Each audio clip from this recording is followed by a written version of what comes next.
Assalamualaikum warahmatullahi wabarakatuh, teman-teman. Pertama-tama saya akan memperkenalkan diri saya. Perkenalkan, nama saya Fitrah Amalia dengan NIM 2120210050. Saya dan teman-teman saya dari kelompok 11 akan membahas materi mengenai implikasi pengembangan moral dan nilai-nilai keagamaan pada anak usia dini di lembaga PAUD. Langsung saja kita ke analisis terhadap realitas sosial pendidikan. Sisi dari realitas penyelenggaraan pendidikan di negeri ini sekarang banyak kita temukan keberadaan sekolah yang menurut ukuran kasat mata ataupun pertimbangan ilmu pendidikan kurang pas. Berbeda dengan tahun 1970-an, keberadaan sekolah dengan lingkungan sekitar masih sangat kondusif dan ideal. Dalam proses belajar mengajar, baik guru maupun peserta didik memerlukan suasana yang kondusif, memerlukan konsentrasi, fokus dan berpikir, serta memerlukan model dan keteladanan dari semua yang anak didik lihat, dengar, dan rasakan. Peranan guru dalam menerapkan pendekatan dan strategi belajar memang sangat penting. Tapi yang lebih penting lagi adalah dukungan dari lingkungan sekitar sekolah. Anak didik tidak saja belajar dari apa yang disampaikan atau dipelajari di sekolah bersama gurunya. Mereka juga belajar dari apa yang mereka lihat, mereka tangkap, dan mereka rasakan diri dari lingkungan di sekitarnya. Analisis sekolah yang baik. Sekolah yang diperlukan untuk pertumbuhan dan perkembangan anak usia dini tidak selalu harus yang mahal dan mewah, namun yang perlu diperhatikan lagi adalah efektivitas program sekolah agar senantiasa dapat membentuk kepribadian anak yang bermoral, berakhlak, mulia, menguasai ilmu pengetahuan dan teknologi, serta berkarakter bangsa. Dalam realisasinya, proses pembelajaran telah dilengkapi dengan standar kompetensi pendidikan anak usia dini pada tahun 2004 dan semuanya mengarah pada 6 pengembangan dasar. Yang pertama ada moral dan nilai-nilai agama, yang kedua ada sosial, emosional, dan kemandirian, yang ketiga ada kemampuan berbahasa, yang keempat kognitif, yang kelima fisik motorik, yang keenam ada seni. Berikut ini ada 10 tanda sekolah untuk anak usia dini yang baik menurut The National Association for the Education of Young Children. Yang pertama, anak-anak menggunakan sebagian besar waktunya untuk bermain, mengerjakan material pembelajaran, dan bersosialisasi dengan anak-anak yang lain. Yang kedua, anak-anak dapat memperoleh kesempatan untuk mencoba bermacam-macam aktivitas sepanjang hari. Yang ketiga, guru mengajar anak secara individual, kelompok kecil, dan seluruh grup dalam waktu yang berbeda dalam hari yang sama. Yang keempat, kelas anak didekorasi dengan prakarya orisinal anak. Yang kelima, anak-anak belajar konsep angka alfabet dan konteks pengalamannya sehari-hari.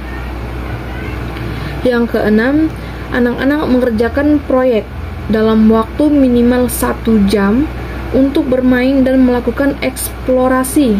Lembar kerja sebaiknya diberikan seminimal mungkin. Yang ketujuh, anak-anak memiliki kesempatan bermain di luar ruangan setiap harinya. Yang kedelapan, guru membacakan buku untuk murid baik secara individual maupun dalam kelompok kecil.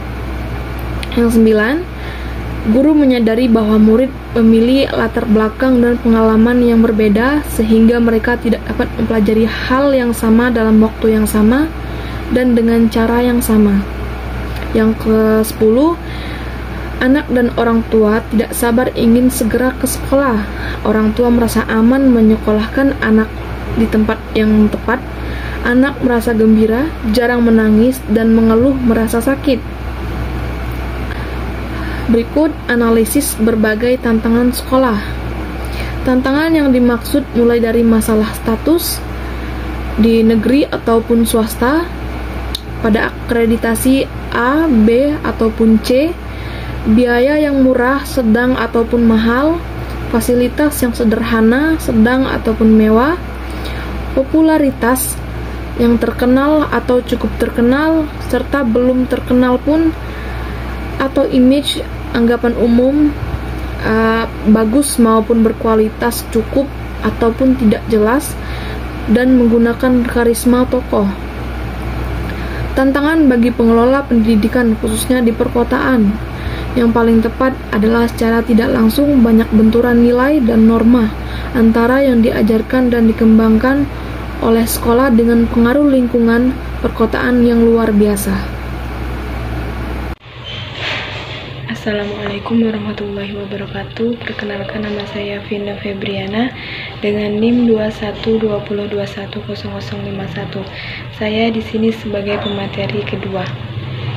Permasalahan pengembangan moral bagi anak usia dini sangat memerlukan dukungan, dan yang paling penting adalah dukungan lingkungan di sekitar sekolah yang harus kondusif, kemudian keluarga dan masyarakat.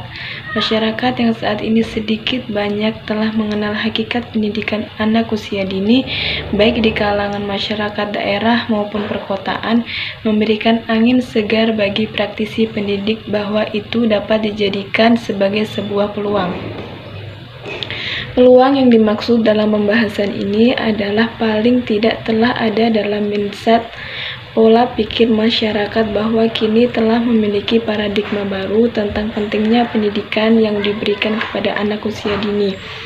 Hal ini dimulai sejak dalam kandungan. Dapat disampaikan melalui program PKK, setelah kelahiran, dalam keluarga pendidikan ayah dan ibu, sampai menjelang masuk pendidikan formal.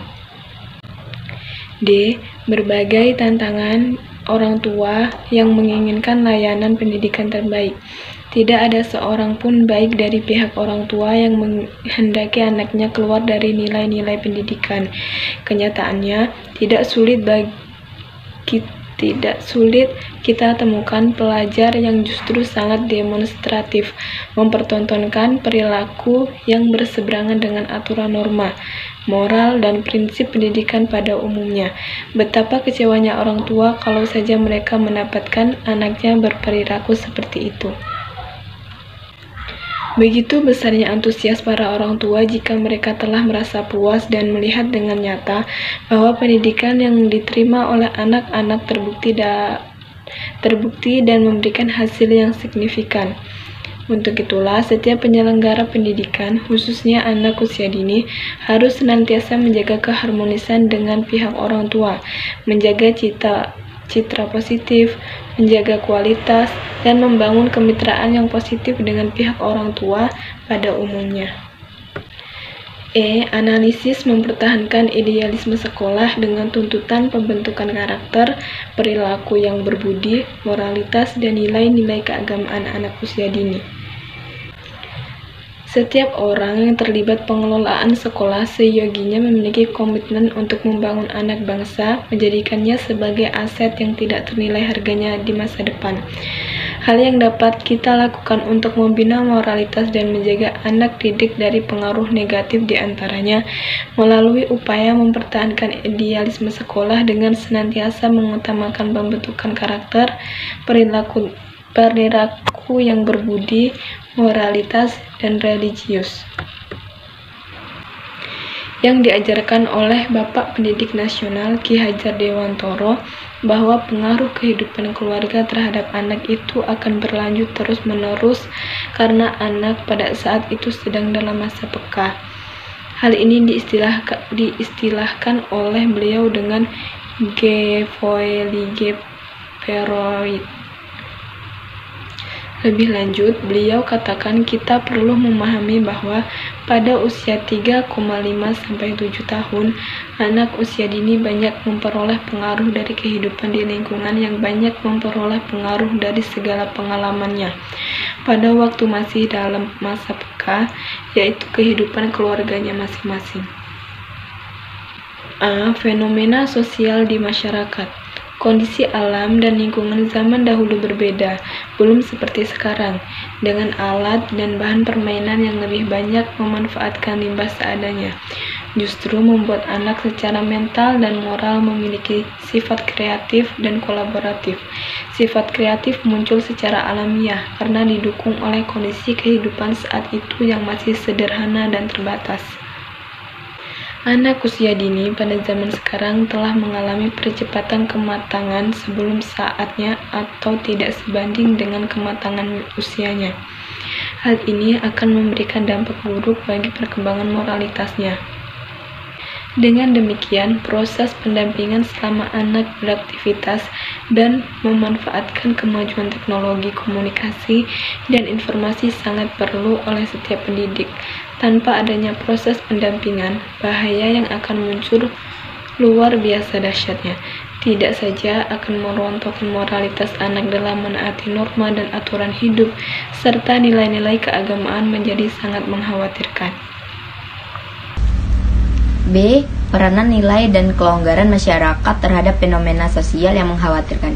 Dony Kusuma mengatakan bahwa saat ini telah terjadi mistifikasi pada peranan alim guru dalam masyarakat yang semakin menonjolkan posisi guru dalam masyarakat. Mistifikasi diartikan oleh Dony Kusuma adalah sebuah keadaan euforia berlebihan oleh komunitas dalam mengidealkan berfungsinya peranan guru dalam masyarakat. Mistifikasi menghapuskan unsur alami manusiawi yang sesungguhnya merupakan bagian hakiki kehidupan seorang guru. Mistifikasi mengangkat status guru menjadi begitu sakral. Guru lantas menjadi segalanya. Guru dianggap sumber segala persoalan, bukan hanya dalam dunia pendidikan, melainkan juga dalam masyarakat. Kehancuran nilai-nilai moral, meningkatnya perilaku kekerasan, banyaknya pengangguran dan kegagalan sekolah dalam melahirkan masyarakat yang tahan banting serta mampu mengikuti irama dan dinamika perubahan dalam masyarakat merupakan cerminan kegagalan pendidikan dengan guru sebagai tokoh utamanya.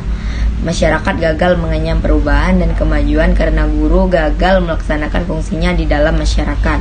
Banyak fenomena sosial yang sangat mengkhawatirkan, terutama masalah krisis moral dan budi pekerti di kalangan umat manusia. Penegakan hukum yang terkesan lamban dan jalan di tempat membuat suasana mentalitas bangsa menjadi carut marut dan tidak memberi pelajaran yang berarti untuk pencegahan di masa depan. Dukungan kemajuan teknologi informasi dan komunikasi mampu menjadi pendorong semakin rusaknya moralitas bangsa ini. Bila dilihat dari cermin norma dan ajaran agama, manusia bangga dengan perbuatan dosa dan kesalahannya atau tidak merasa menyesal.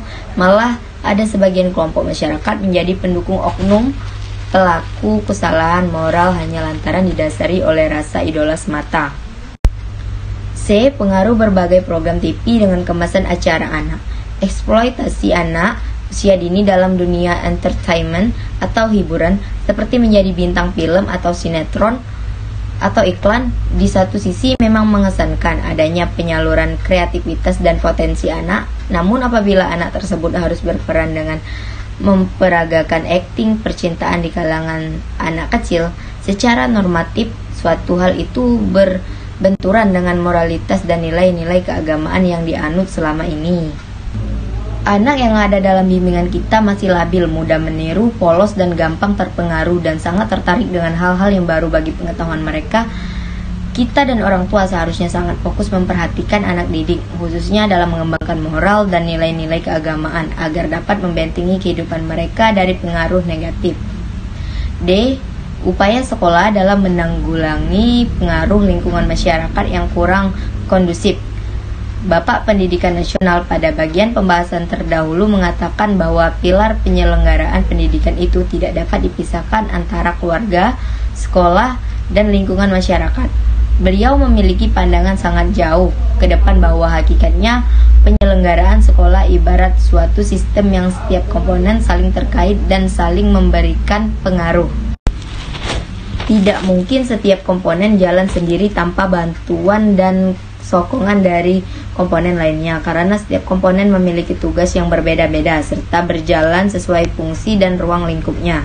Dalam rangka menghadapi derasnya pengaruh lingkungan yang negatif, khususnya di perkotaan dan umumnya pada era globalisasi saat ini, idealnya sebuah institut pendidikan, khususnya pendidikan anak usia dini, mulai menata diri agar dapat memenuhi kriteria sekolah pendidikan anak usia dini yang baik, diantaranya sebagai berikut. 1. Lokasi lembaga tidak terlalu dekat dengan jalan raya atau umum. 2. Lokasi lembaga tidak terlalu dekat dengan pusat perbelanjaan atau pasar atau mal. 3. Lokasi lembaga tidak terlalu dekat dengan terminal. 4. Lokasi lembaga tidak terlalu dekat dengan tempat hiburan umum atau bioskop. 5. Lokasi lembaga tidak terlalu dekat dengan pabrik atau industri. 6. Lokasi lembaga memiliki lingkungan yang asri atau tanaman. 7. Lokasi lembaga memiliki lingkungan yang nyaman atau tidak bising. 8. Lokasi lembaga memiliki lingkungan yang memungkinkan anak dapat bereksplorasi di dalam dan di luar kelas. 9. Lokasi lembaga memiliki lingkungan yang luas. 10. Lokasi lembaga memiliki lingkungan yang mengombinasikan antara suasana rumah dan suasana sekolah atau pengenalan belajar tahap awal. 11. Lokasi lembaga memiliki lingkungan yang dilengkapi dengan kebutuhan dasar, toilet, ruang keluarga, dan dapur sebagai sarana pembelajaran. 12. Lokasi lembaga memiliki lingkungan yang aman dan mengutamakan kesehatan dan keselamatan fisik dan mental anak.